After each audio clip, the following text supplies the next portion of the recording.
Tractor চালার 9 বছরের ফোয়া মাদ্রাসার তৃতীয় শ্রেণীর ছাত্র ওমর ফারুক। মাদ্রাসা বন্ধ তাইলে ট্রাক্টর চালাইরে দৈনিক 300টি আয় করে সে।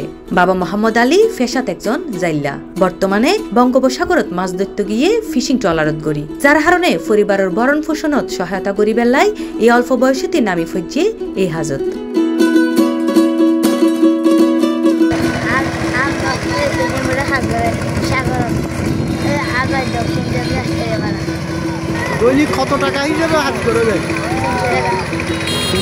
ওমর ফারুকের এই ফেসারে হয়তো শিশু শ্রম হিসেবে আখ্যা দিত ফারণ, কিন্তু এই বয়সত এদ্দিরুগ্য ফোয়ার পরিবারের দায়িত্ব লবার বিষয় জ্ঞান হয়তো হার মানাব বড় বড় সফল মানুষ সকলেরও।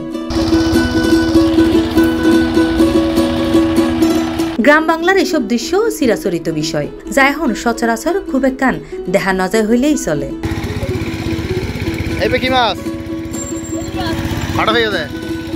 অঞ্চলের আমন ধান রোপণের মৌসুম। এ সময় যাতে জমি গিনত মেজে ট্রাক্টর দিয়ে হাল চাষ দেওয়া হয়, ঠিক এভাবে ট্রাক্টরের পিছত দিয়ে মনের আনন্দে গ্রাম ও শিশু কিশোর অক্কল মাটি উড়ে মাছ ধরার উৎসবত। তারা হয়তো এখন নবুজের জীবনের সবচেয়ে সেরা সময়জ্ঞান পার করের তারা।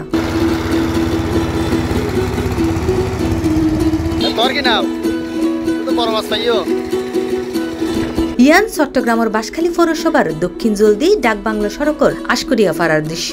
এসব ছোট ছোট শিশু অক্কলর আনন্দ আর শৈশবের এরকম স্মৃতির লগে পরিচিত নয় শহরের ইটফাতরের ভিতরে তাহা এই প্রজন্মর বোধ নেই।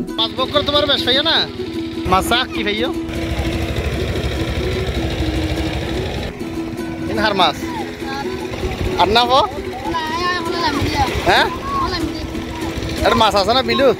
কেন মাছ আছে? একসময় সারা দেশের গ্রাম কিংবা শহরতলির এই ধরনের দৃশ্য হর হামেশাই দেখা যাইত, তবে হালর পরিবর্তনে এসব এখন খুব একখান দেখানো যায়। একসময় মাছের দুলা লইরে মাছ ধরা হইলেও এই দুলাগিনও এখন ফোন মুশকিল হইতে এতালাই তো আটা প্লাস্টিকের বোতল কিংবা বয়ম যে জিয়ান ফারে ইয়া লইরে ছুডিয়াইয়ের মাছ ধরি বেল্লা। এটা তো ব্যাংক না বড় ভাইয়া না, হ্যাঁ দেখে দেখো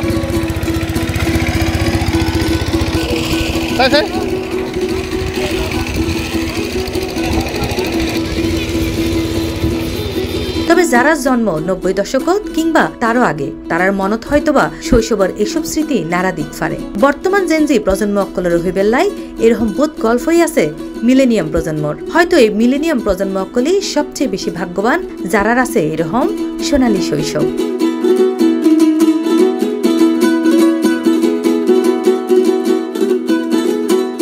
C+ TV, চট্টগ্রাম।